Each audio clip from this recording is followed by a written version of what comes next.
اقدرش اتجوز بنت لابنك. ليش كده؟ بقى اهلا، ازيك يا امير؟ عامله ايه؟ الحمد لله. اخبارك يا عم؟ انا اقول لك على كلمه بس ما تزعلش مني.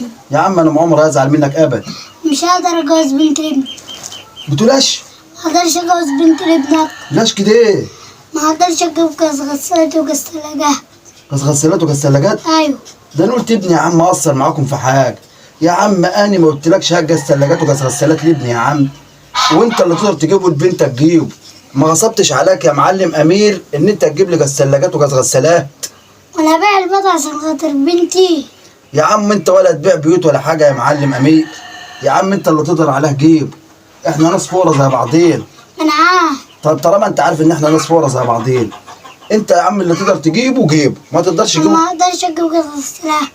جيب يا عم غسالة واحد وجيب تلاجة واحد. ما قلتلكش ان انت تجيب من كل حاجة اتنين؟ جيب لي من كل حاجة واحدة بس. ماشي يا عم. واللي ما تقدرش تجيبه يا عم هنكتبه لك في القايمة برضه.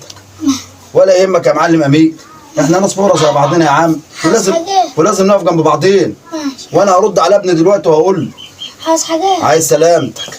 انا هروح لابني دلوقتي وهقول له ماشي. ربنا يوسع عليك يا ابني، والله عايز يبيع البيت عشان خاطر يجوز بنته. ادي الناس الفقراء